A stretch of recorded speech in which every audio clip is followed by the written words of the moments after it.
Пані та панове, 50-й день українського спротиву і 9-й рік війни Російської Федерації проти України. Мене звати Андрій Шевченко.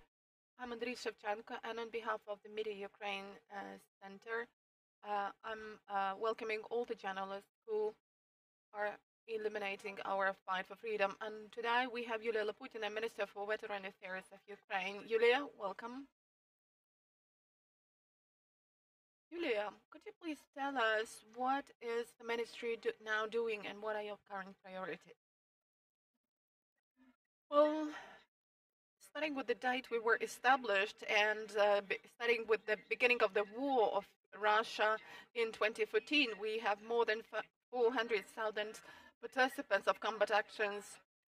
That's why we have been dealing with social guarantees, social, psychological rehabilitation, medical provision, and commemoration of the memory of our perished soldiers, support of their families, as well as all of the other things related to veteran development, which means that veterans getting back to civilian life definitely need to get some employment, to undergo some retraining, to start an enterprise.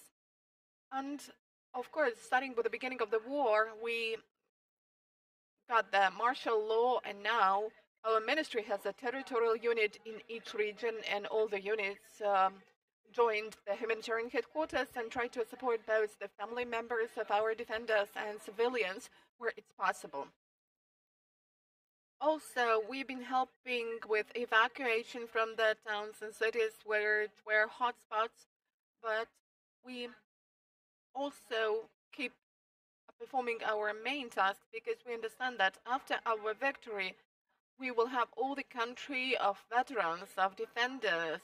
That's why we are trying to update the system of social guarantees for supporting those who are defending our sovereignty in the front line. Let's speak about this in detail. Of course, the recent 50 days have really greatly increased the number of Ukrainians who have been defending Ukraine with weapons in their arms, and we have got whole new units with which the ministry didn't have to deal with in the past, like territorial defense forces. So, what are you now doing in this respect, and what do all these changes mean for you and your team? Right, you are. Certain changes have already been made in the legislation, and for example, we have made some regulation in the provisions on the family members of the defenders and of our veterans and of those who were killed. There was a law under which these people got certain guarantees, but the notion was different. These were just the persons for whom the legislation, the law was valid. We made some order with this, and we also granted the legislative right to voluntary units of territorial communities to also get the status of the participant of combat actions. But the logic behind it was different. When a full-scale war started, we didn't know where the front would be, so we potentially granted this right to everyone. But the status will be granted only to those who were directly involved in combat actions. And the procedure for granting the status to volunteers will still need to be improved. And of course, we will take into account the data of the general headquarters as to in what regions we had any combat actions and what military units were involved in these military actions. But, you know, people who go to defend their state know that the state has to support them. That's why we have granted this right to everyone. If there are any questions in the room to the Minister for Veteran Affairs, let me know. And my question to you is as follows. Could you please present some figures as to how many Ukrainians are now involved in the military resistance to the Russian aggression? Well, of course, as far as clear data for the armed forces of Ukraine is concerned, it's the headquarters that should present the figures, but I must say that the whole country got involved in this resistance. And, you know, yesterday we went to Slavutich, and there the town residents told us the way they were trying to rebuff the enemy. Simple, ordinary people with no weapons were doing all they could to prevent the enemy from coming into their house, into their native area. And that is the heroic resistance of our Ukrainian people that should be supported all over the world, because not a single nation has ever been fighting like Ukrainians do. How many Ukrainians have taken weapons into their arms? Do you have any indicative figure we could rely on without disclosing any military secret? I don't think that we may voice these figures because they are confidential and that General Headquarters will provide comments on that. But do you know what I wanted to tell you as well? Let me tell you about yesterday's visit to Borodyanka. In Borodyanka, we have a state institution for rehabilitation of veterans and their family members. So this center was destroyed by tanks. It was directly hit by the tank, and side by side with it, there was a music school, which was also partially destroyed, which means that Russia is fighting music schools, hospitals, social institutions, and that's already obvious. But let me tell you how our center staff is working now. There is no electricity, gas, light, but the people joined the humanitarian headquarters, and our psychologists work there trying to help our people to recover after this tragedy. And there I had a meeting with one guy who came to a psychologist with his mom. He was really trembling, and his voice was trembling during our speech. But do you know what his first question was? He asked me, how is it generally possible? They've hit Shevchenko's head, the monument to Shevchenko in the area, in the square, on the square. So, you know, the child was frustrated not about absence of electricity, gas, or light. The child already understood that on the level of values, that is his microspace. Shevchenko monument, the monument to Shevchenko on the square in Borodyanka is his center of space, of universe. And that's a really victorious nation. You know, these are the children who will have to work in the future. But it's really necessary to establish a good system of psychological rehabilitation. Bucha, Hostomel, Irpin, Borodyanka, and a number of other inhabited settlements face the real genocide. And I would urge our international partners to help us restore our center, to create a kind of a module center there on a temporary basis, and to involve the psychologists from our center and some other psychologists for working there. But in general, in Borodyanka, I think that in Borodyanka we should establish the International Center of Mental Health. We need to research into the acts of genocide committed by Russians there, but on the other hand, there is a great space there to promote recovery of our civilians. You know, even experienced psychologists and military psychologists who undergo special trainings to live through stressful situations couldn't cope with that, with what they saw. So we need the whole world support to make our civilians recover. Do you have any questions to the minister? You're welcome. Hello, my name is Jakub Bawołek, Polish Press Agency. I would like to ask you about the most frequent mental problems that Ukrainians need to deal with after during the war. Thank you.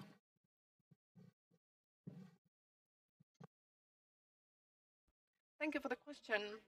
Well, the most frequent mental disorder, unfortunately, is mental disorder of children. Children, after this carpet bombing, cluster bombing, and after staying for several weeks in bomb shelters and watching their mothers being raped by Russian soldiers, cannot cope with this. They are afraid, they are scared, they don't want to leave the premises, they are in extremely severe mental condition. Besides that, of course, there are problems with people who've been staying for many days in their shelters in terms of social and physical deprivation. I mean, that they didn't know what was happening. They were just hearing some bomb sounds, missile sounds, and they didn't know what was going to happen to them. So definitely that's really awful. Really difficult. And another thing which is difficult is that the people staying there didn't know what was happening to their relatives at that time. And you may imagine how tragic it is. But still, even in such conditions, they are trying to survive and to help each other. And we should mention another phenomenon of the Ukrainian nation. After liberation of those cities, though there is nothing in those cities and towns, but they keep supporting each other. Civilians keep supporting each other, but now they are still in the post-stress situation with the effect of certain stress conditions.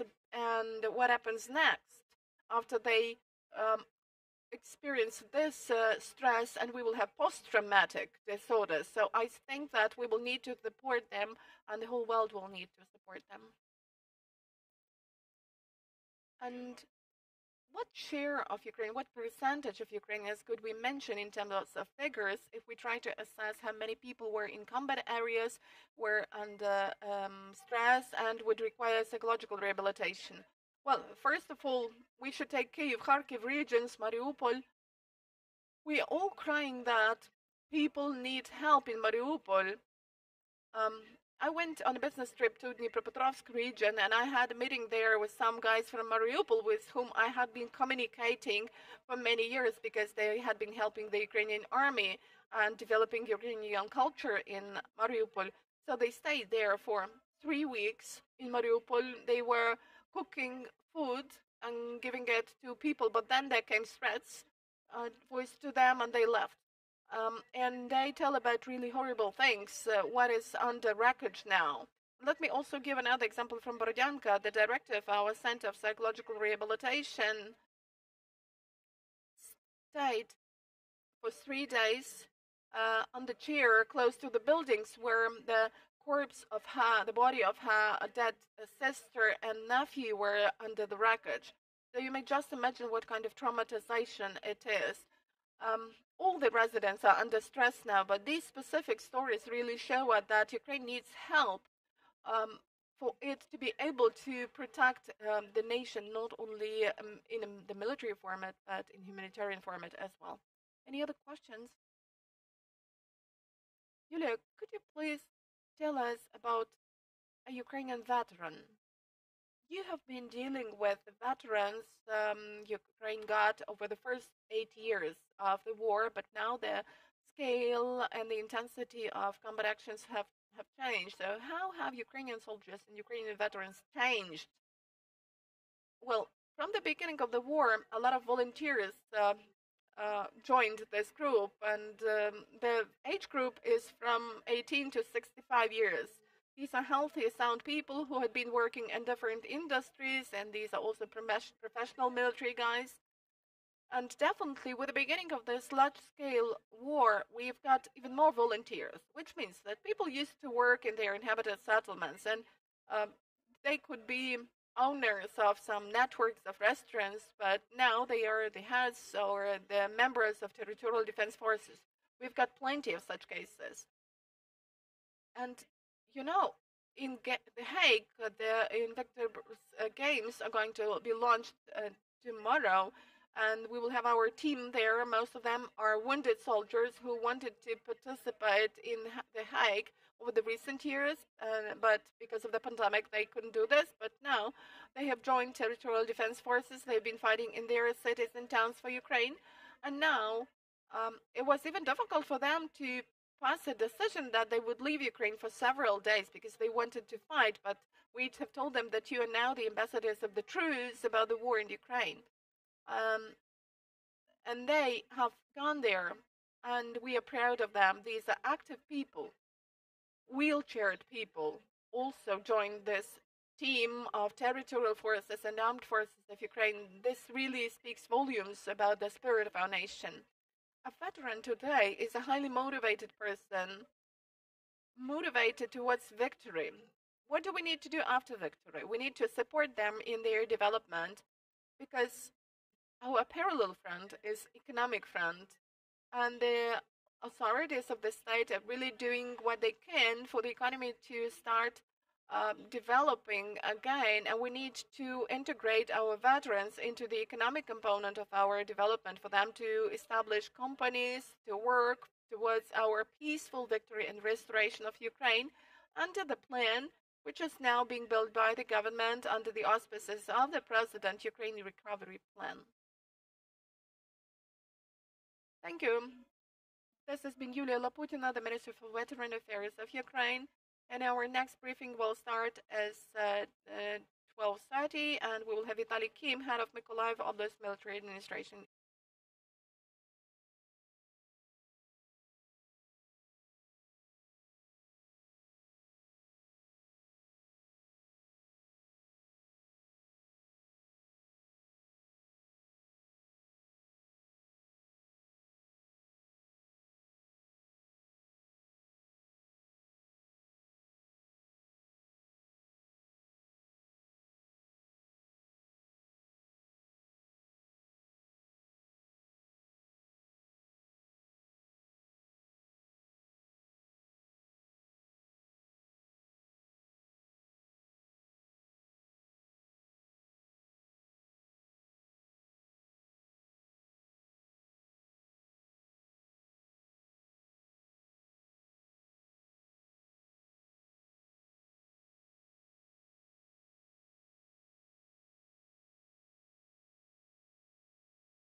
Dear ladies and gentlemen, the 50th day of the Russian invasion and the 9th year of the war of Russia and Ukraine. My name is Andriy Shevchenko, and in behalf of the Ukrainian Media Center team, I'm welcoming all the journalists who keep telling the world about our fight for freedom. Today with us we have online Vitaliy, head of Mykolaiv Oblast Military Administration. Vitaliy, good afternoon. Good afternoon. I would ask you about the situation in your oblast, but let me start with a piece of news that was a high-profile, emotional new piece of news about the attack of the Russian ship Moscow.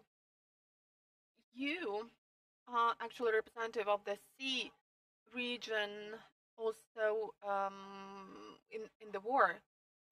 So, what are your emotions about this? Well, associatively, this is highly illustrative that it was this warship, Moscow, that was hit. This was one of the cruisers that was built back then in the one of the plants, and it has the engines which Russians wanted to buy from us for 10 years, but we didn't give them these engines. And I will hope that our plan is that we will have this cruiser used as the museum, which means that we will have the underground museum and with the divers going there, and we will have the museum above the water. That was the real threat, and if this is true and if the piece of news is really confirmed, I'm really happy that we have done this, that it has been done with our homemade domestic missiles. Well, you know a lot about ships, about vessels. You know how much time and effort and talent, money is invested into it. So what do you feel when do you see that the creation of human hands is on fire, is under destruction? Well, you know, when it concerns our warships and our vessels, that's bad. But when these are the enemy vessels, and if these ships are used to shell our infrastructure and civilians, I'm really happy about that. At least the number of missiles that were stored there, well, they exploded, and at least they have one -1 means of launching missile attacks. So I'm really happy that our missile forces have hit this target, and I hope that they will hit all the other targets when the time comes and when they threaten our security. What about the situation in your oblast, and what is the most important thing for you now on the 50th day of the Russian invasion? Well, the situation in the oblast is really intense, and the most important thing is to prevent death of civilians who have nothing to do with the military men. It's also important to rebuff the enemy from the borders of Mykolaiv Oblast, somewhere to the Crimea, and then beyond the Crimea. So what we now need is quick decisions of our foreign friends who supply weapons, heavy and tank aircraft weapons to Ukraine, specifically to our oblast, for us to be able to ensure security of our civilians against the missile attacks and gunfire attacks. What about the sowing campaign and the place of sowing campaign?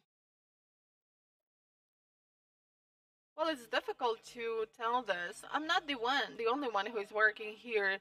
All my team is staying here. We have been working since the very first day, and you know that we've got losses, unfortunately, in our team, considerable losses.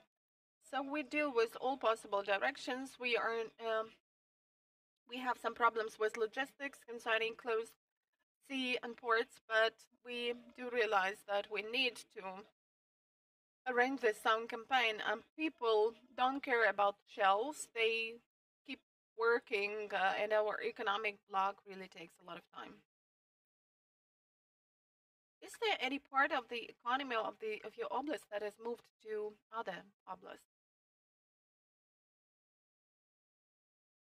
Well, I think that there is an insignificant share. of such economy. As far as heavy industry is concerned, that's possible, but not that much, you know. But as far as IT companies are concerned, so some of them have moved.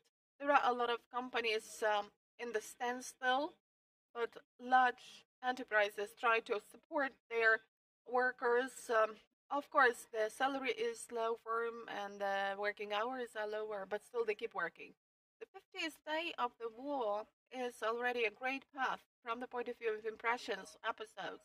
So if you are asked about those 50 days, what moments, what slides will you have in front of your eyes? Well, to tell the truth, that is deaths of people. But as far as 50 days are concerned, that's something relative. Whether it's 1 day or 10 days of the war, or 5 years of the war, that's a relative thing. And the slides that will emerge in front of me will be dead orcs, our dead people, destroyed military machinery vehicles. That's what you can see in the wartime and not in your peaceful life, and that's why it really strikes your mind. What do you keep telling the residents of your oblast? What do they need to get ready for? What do they need to focus on? There is a proverb that if you want to have peace, get ready for the war. We are partially accustomed to this situation already. Somebody has got accustomed to shelling, somebody has started working, and of course, there is the ongoing threat. Still, continuation is possible, but we need to think, to analyze, and to help the army to do our best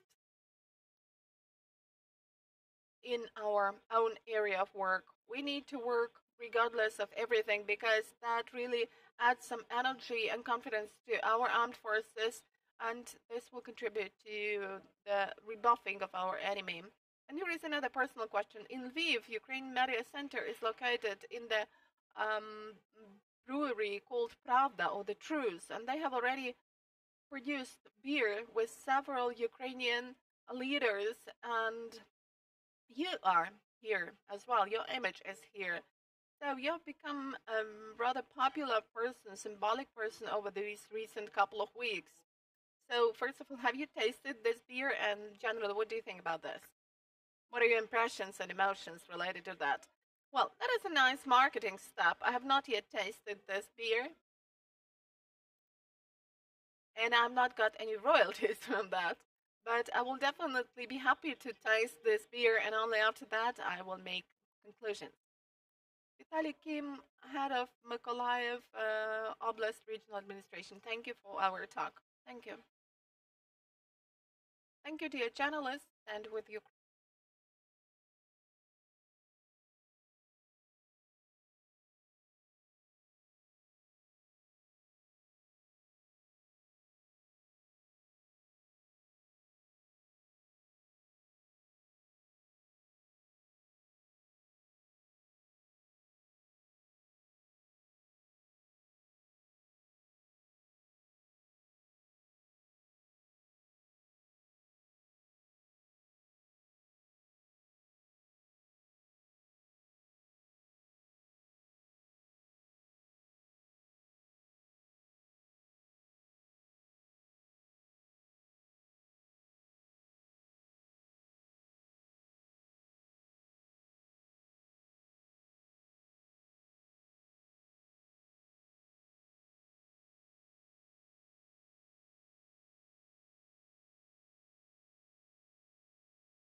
Пані та панове, 50 Dear ladies and gentlemen, the 50th day of the Russian invasion and the 9th year of the war of Russia and Ukraine.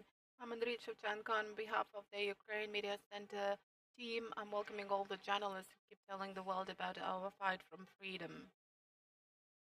And our interlocutor is Olena Zhuk, the head of the Zaporizhia Oblast Military Administration. Olena, good afternoon. Welcome. I'm the head of Zaporizhia Regional Council, Oblast Council. Yes, but nevertheless, it's a pleasure for us to be staying with you online. Olena, what are the most important pieces of news from Zaporizhia Oblast that the whole of Ukraine and the whole world should know? Well, the main thing is that Zaporizhia is Ukraine, and about the premises of Zaporizhia Oblast Administration and Oblast Military Administration and Oblast Council, we have the flag of Ukraine, and there will be no other flag on that building. As far as the news are concerned, Zaporizhia Oblast is now hosting a lot of displaced persons, but this is the wrong word. These are our guests. These are our people, the people affected by the Russian aggression, and we have hosted about 130,000 people, including about 35,000 children. It's very difficult to say whether it's a lot or whether it's little, but these are definitely people with their souls affected. These are children with great sadness in their eyes. And our main task now for us is to, first of all, rebuff the enemy and take back the occupied territories. But that is the task of military guys, and the task of civilians now is to host displaced persons, provide them with food, drugs, and essentials for the nearest days.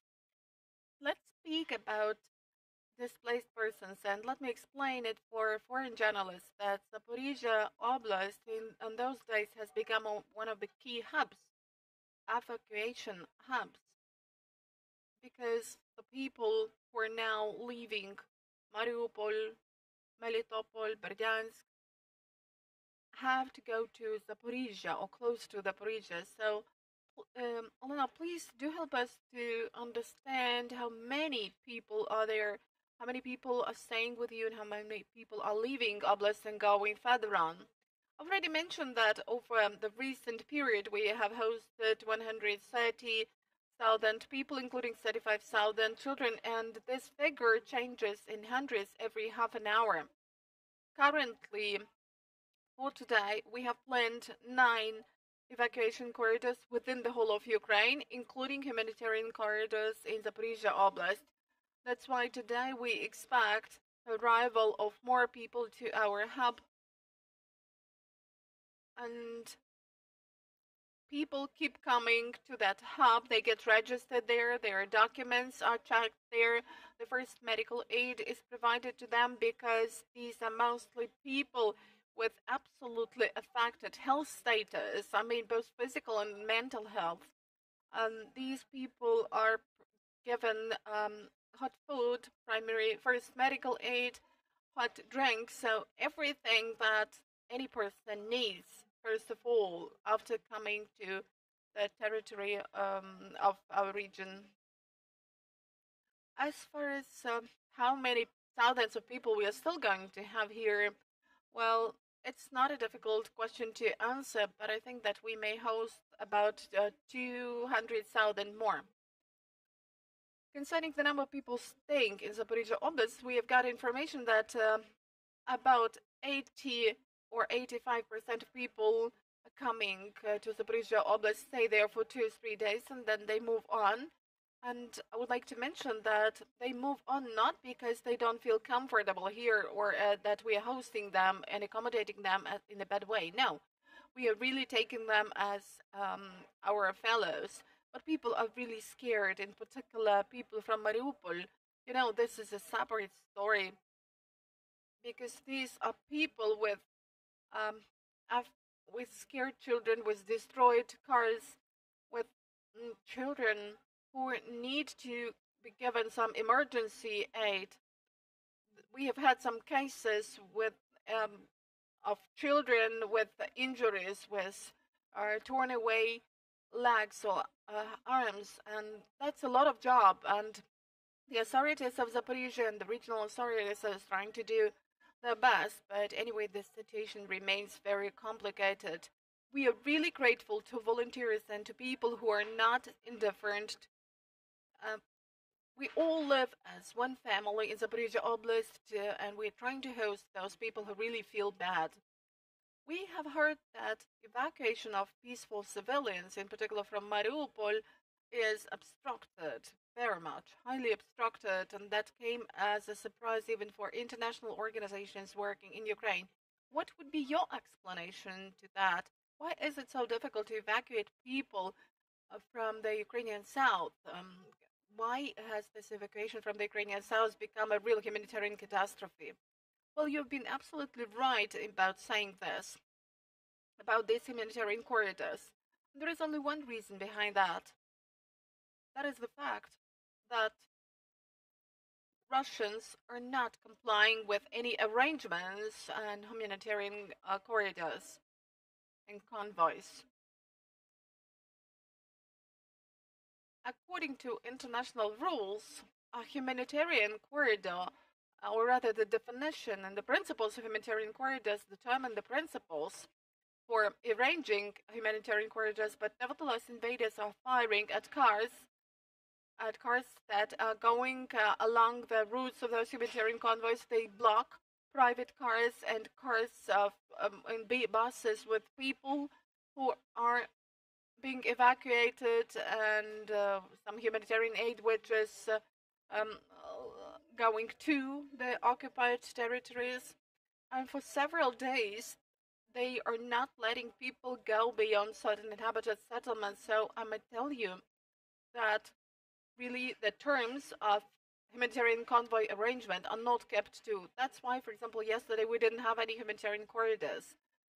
That's only because Russians do not comply with the requirements set for any humanitarian corridors. And what statements do you hear from the southern occupied territories? Well, it's really very difficult to tell about this. For me, as an official, as a human being, as a woman, and I might definitely tell you that when the territories that are under temporary occupation are liberated, we will see a lot of atrocities, a lot of murders. And even the German Nazi, the German fascists didn't do what the invaders are now doing in Ukraine. There have been recorded a lot of cases of kidnapping deputies of oblast councils, representatives of authorities, local councils, heads of local councils, businessmen, activists, mayors of towns. That 4 mayors have been kidnapped. So this conduct is absolutely inadmissible, either from the legislative point of view or from any human or humanitarian point of view. That's how I can characterize this situation. What can you tell about the pressure exerted by the invaders and the authorities and the officials on journalists, businessmen, and on the people who are opinion leaders? What is your assessment of this situation? Well, this pressure is really immense. And I can tell you that deputies of the local authorities in the occupied territories have been attended by invaders either at home or at workplace, and they have suffered great losses, economic, financial or other. They've been threatened. Some of them had been kidnapped, or the people with machine guns came to their houses and tried to gun their weapons at minor children. And this is the pressure which is exerted on a daily basis, and really officials and businessmen are under a great pressure. Thank you for the talk. Olena Zhuk, head of Zaporizhia Oblast Council. Stand with Ukraine.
Dear ladies and gentlemen, it's the 50th day of the Russian invasion and the 9th year of the war of Russia on Ukraine. I'm Andrei Shevchenko, and on behalf of the Ukraine Media Center team, I'm welcoming all the journalists who keep telling the world about our fight for freedom. And our next event will be dedicated to the large-scale work performed in Lviv. This is the work related to the coordination of humanitarian aid coming to Ukraine and to Lviv in particular from all over the world. And let me start with Tetyana Khabibrakhmanova from Lviv City Council. And in Lviv City Council, she is responsible for foreign relations and promotion. Tetyana, you're welcome. Please tell us how it is for Lviv to feel as a humanitarian hub. Good afternoon. Thank you for the introduction. And really 50 days of war have passed, and I cannot even tell you what we feel like, whether we have had those 50 days or not, because sometimes we had to work round the clock very intensely.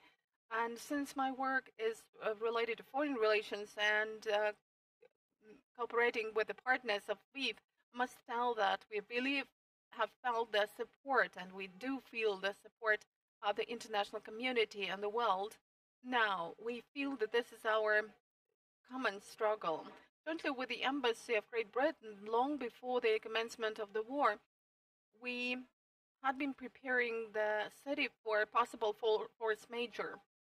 We were learning how to act under specific circumstances, how to act when the city is without light, how to act when the city is left with no water.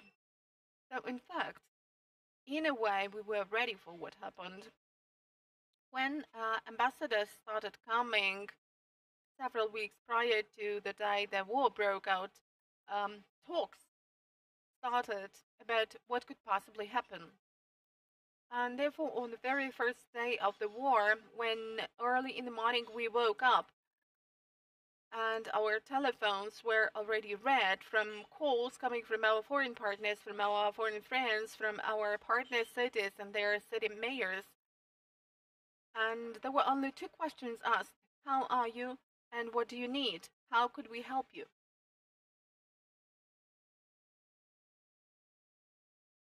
Well, of course, we were not morally ready for that, but at least in some rational sense, we understood that there are two key points. The first one is that Lviv is to help other cities because it is located close to the border, and its mission is to help people fleeing from war from other cities and towns and trying to stay here until it is relatively safe here. Therefore,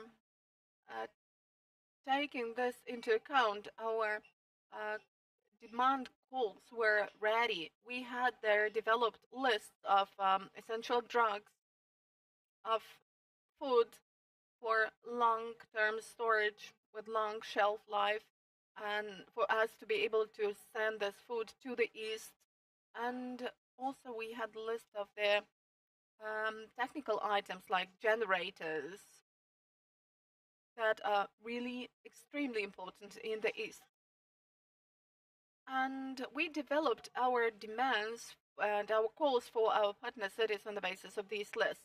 On the 21st of February, when there were thousands of calls from foreign organizations, mayors, ambassadors of different countries, we already had ready-made answers as to what we need. Then trailer trucks with those things started coming on the 25th of February, and that was both during the day and in the nighttime. They crossed the border and came to Lviv.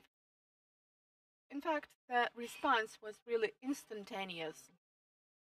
Natalia Bunda, coordinator of humanitarian aid depots of the city. Well, let me still tell a couple of things. I've just shared a small piece of information about humanitarian aid, but I would like to also mention that Lviv has 18 partner cities, and in fact, all those partner cities reacted on the very first day of the war. They had some communication with the city mayor, and the mayor of Krakow was the first to give a call, and he asked the mayor what we needed, and several days later we got several buses, generators, and it was yesterday at the meeting of the council of the city of Krakow at their session, a very symbolic session which took place simultaneously in Krakow and Lviv, the deputies voted for calling one of the squares in Krakow the square of Free Ukraine.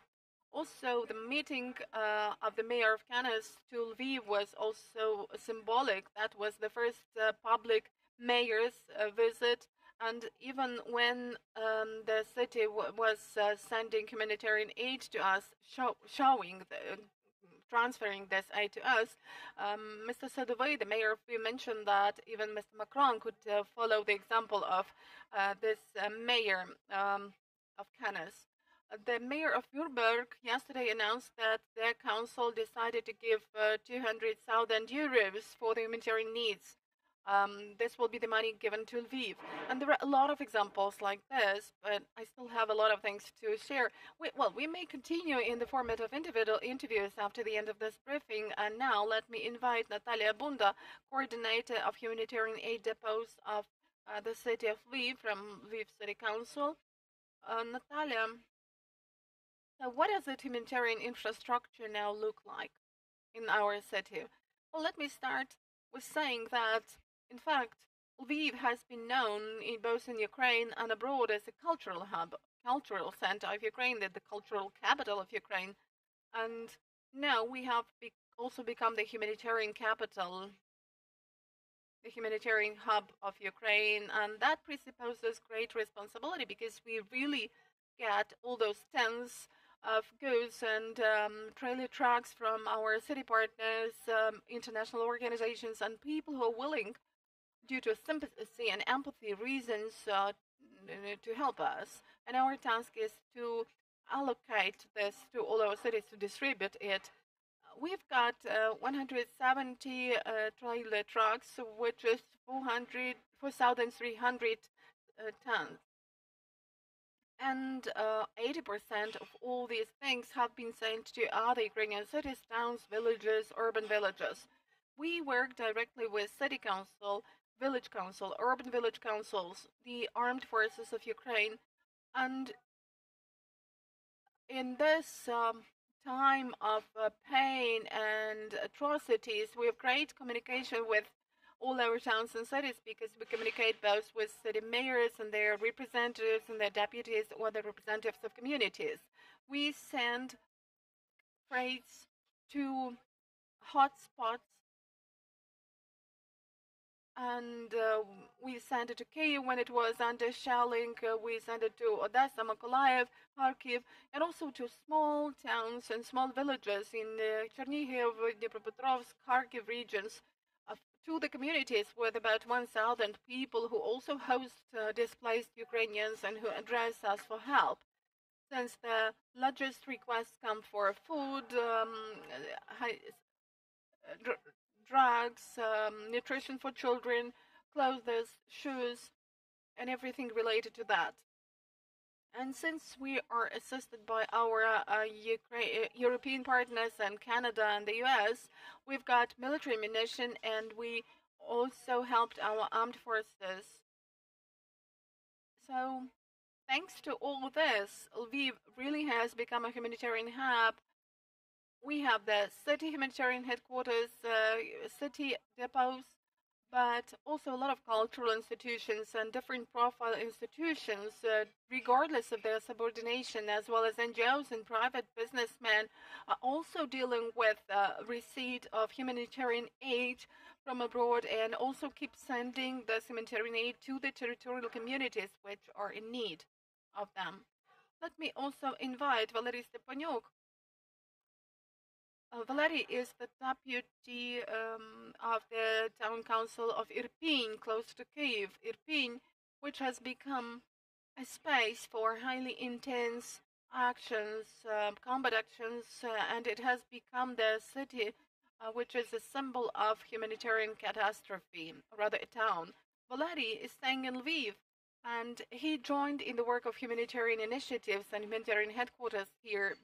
So my question is, why is it important that Lviv is doing all this, is trying to help and to provide humanitarian aid to the center and to the east of Ukraine?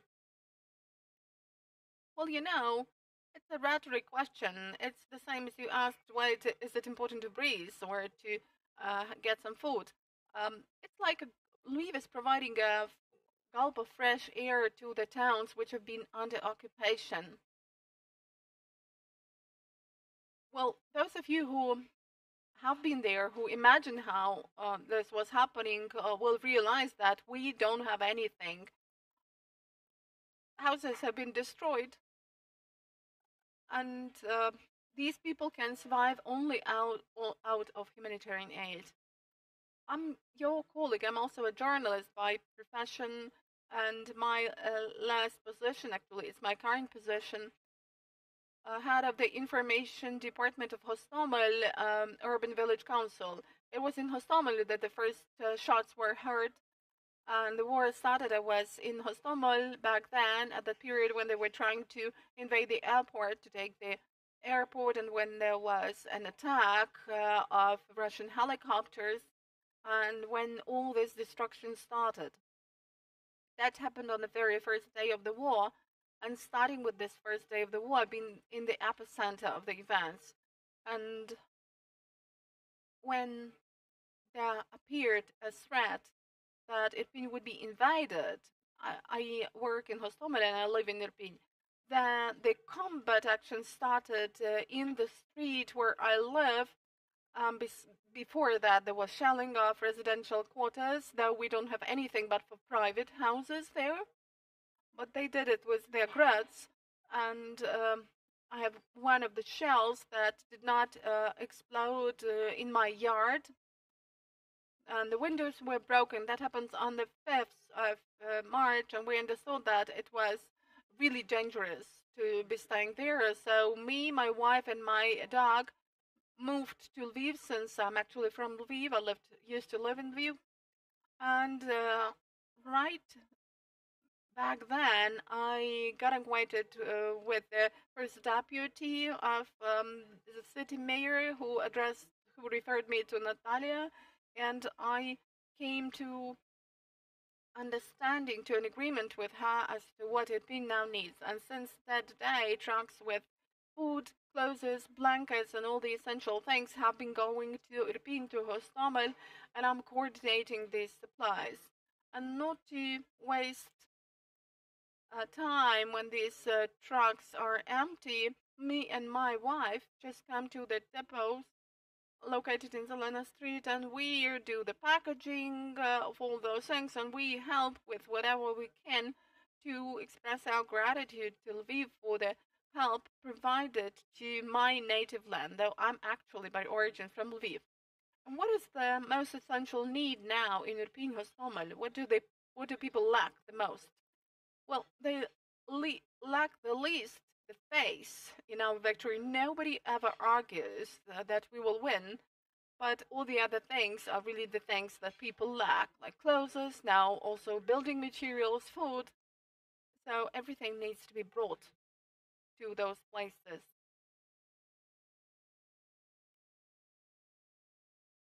And now, a lot of people have moved back to Irpin, back to their homes, though it is being said that you can hear statements, right, that everything is in mines there, and there have been cases when some explosives are still there, and people get affected by that. But people want to go home, back home.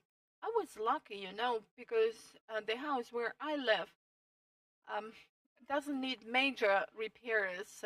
We need to replace the roof, to replace the windows, but otherwise we can still somehow live there. But our neighbors' houses have been fully bombed, with no roofs, with absolute fire, absolute destructions, and they will need construction materials. Do we have any questions in the room? One moment. We have a gentleman behind you. Oh, okay, you. Yeah, Felix TV, Georgian, and how are you? And thank you very much. One second. Oh my God. What? Please, 1 second.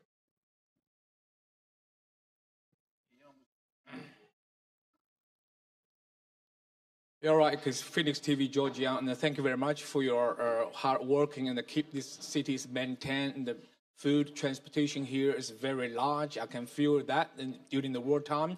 Obviously, would you please tell us that how many tons are the food, the daily transport from whatever you transfer from into the city? How many tons dailies?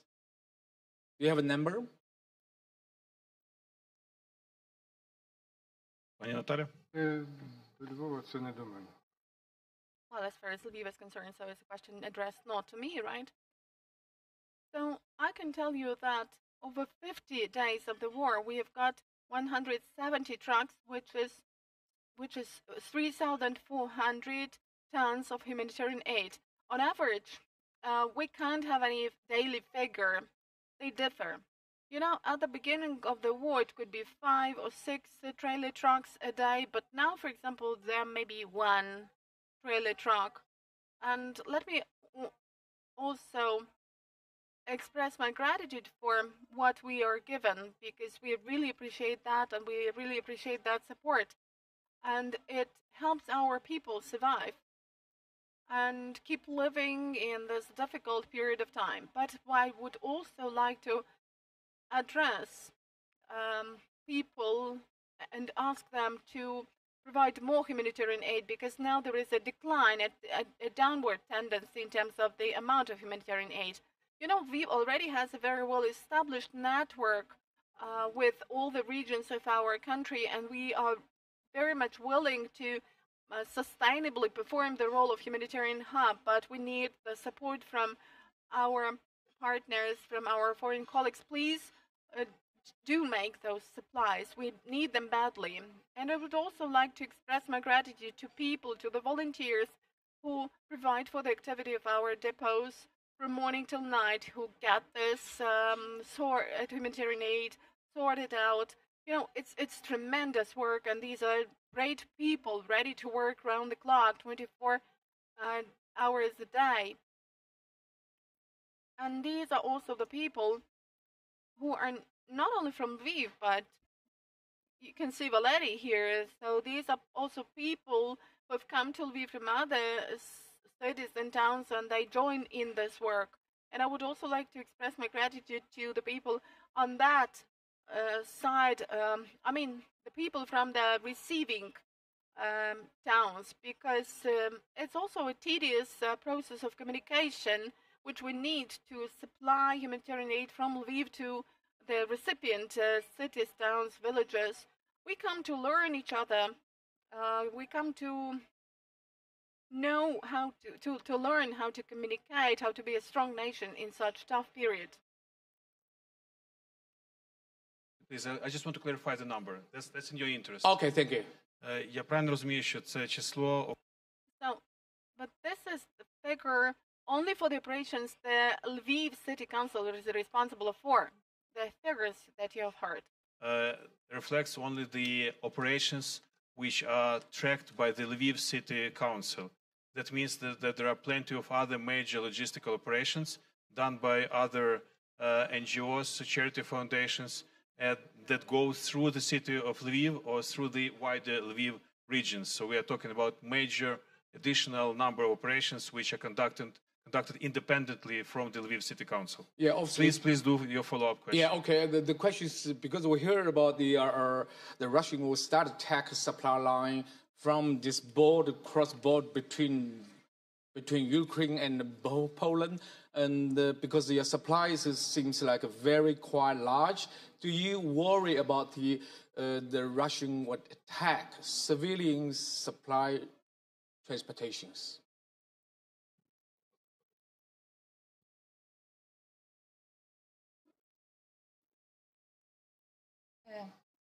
Я би сказала, що, звісно, I will say that, yes, we have a concern about that. We are afraid of that. And we would like to be optimistic and to hope that this will not happen, because that's really important for us. I mean, this humanitarian convoy in corridor is really important for Ukraine. So let's hope it will not happen. Let me also add that we are regularly discussing this issue with our colleagues, in particular with our Polish partner cities staying close to the border.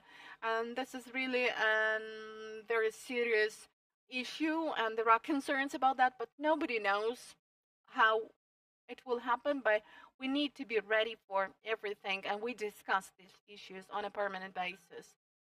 And let me just add my point of view. This question echoes with another question. Why so many people are left under occupation? That's because nobody could ever possibly imagine that Russians would have such a brutal, atrocious war, not keeping to any single rules.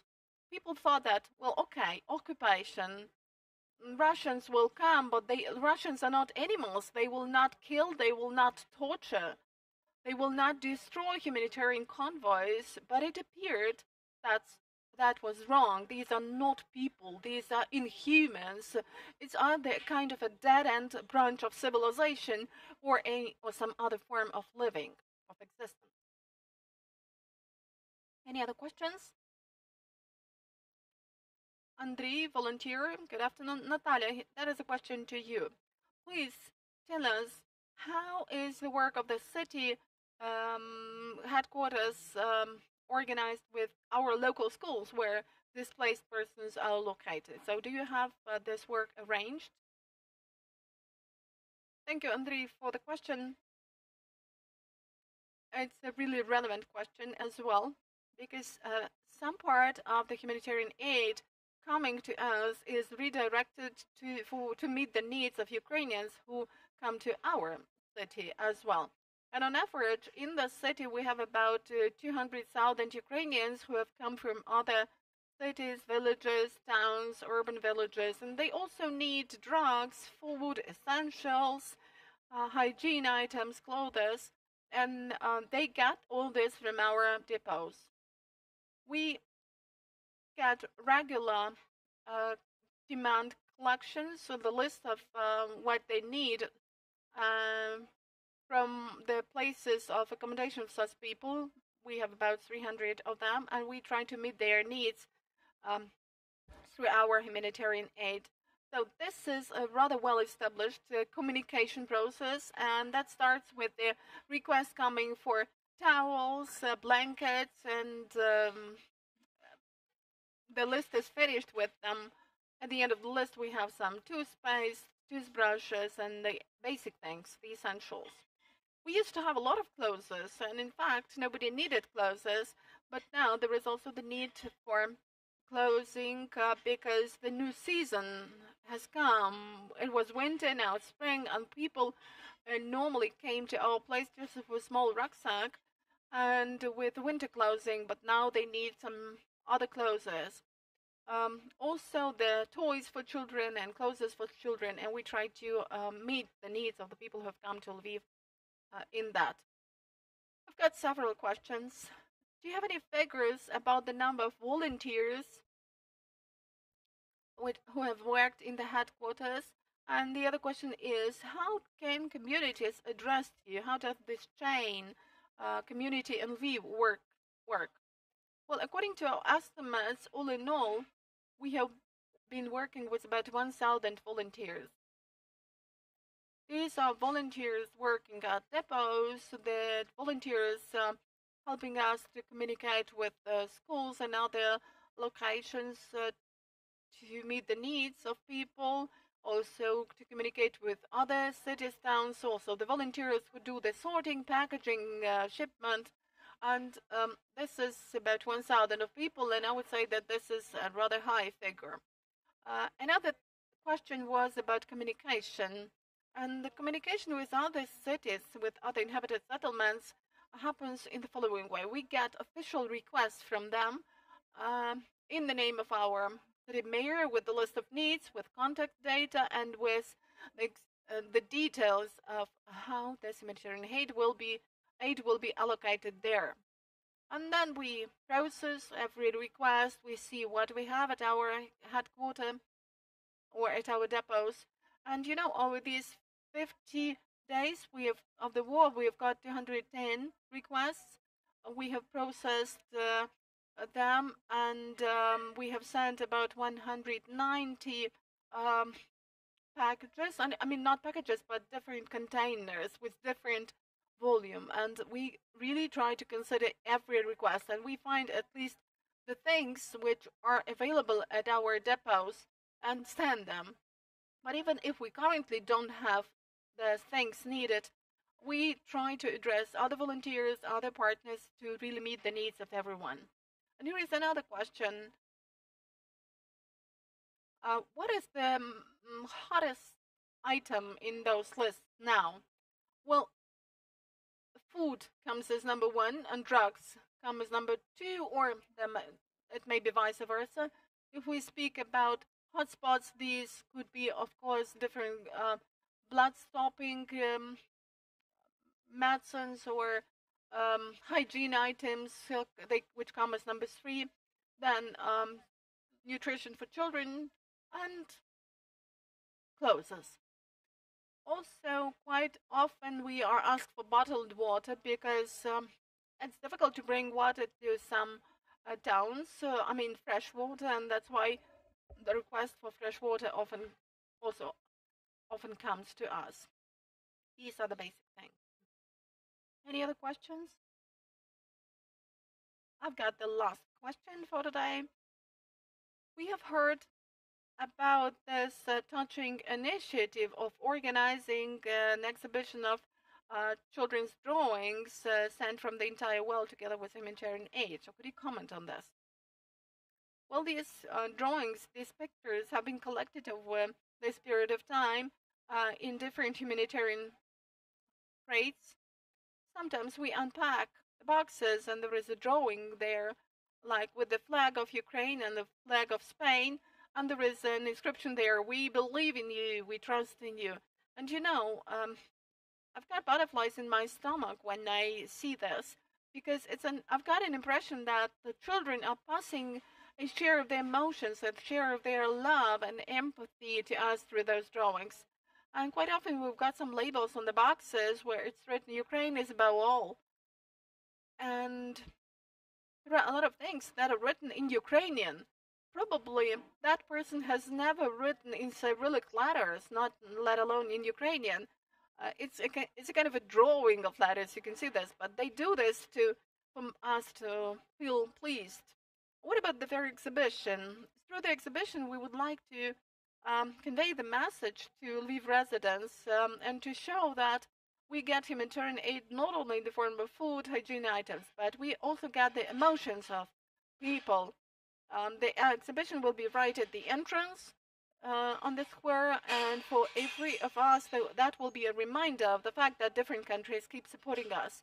And also in these packages, children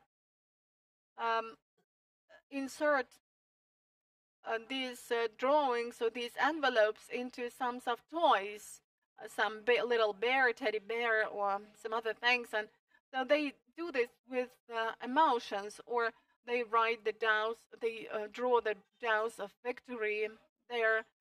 So this is all accompanied with emotions. Natalia Bunda, Tetyana Khabibrakhmanova, and Valery Stepanuk, a part of the wider Lviv team that over these 50 days of the war has transformed a good intention into a large-scale logistic operation for the whole of Ukraine. And I think that we may mention that a large battle is going on. I can just imagine how much work we will have to support the people who are now staying in the occupied territories that we need to still liberate. I would also like to add one very interesting story, supporting story. You know, about 2 weeks ago, my colleague Roman gave me a call and said that he met in the streets of Lviv a French-speaking person who came to fight for Ukraine, but he didn't know where to go. Roman brought this guy to me, to my room. We had some communication there, and it turned out that he is a French legionnaire who now has got a good job, but he has gone on vacation and has come to Ukraine to fight. And several days later, tens of his colleagues were also supposed to come to Ukraine because they were also eager to fight for Ukraine, to support Ukraine. And the guy said that it was not for the money that he came. He was on his vacation. He just came here to protect the side of the good. He is for you, the good, and he said that he will support us, and my friends will support you. So this is a really inspiring example, which makes you believe that you are not alone. Your faith becomes stronger, and there are a lot of people on this side of good. Thank you, Tetyana, Natalia, Valery. And that is the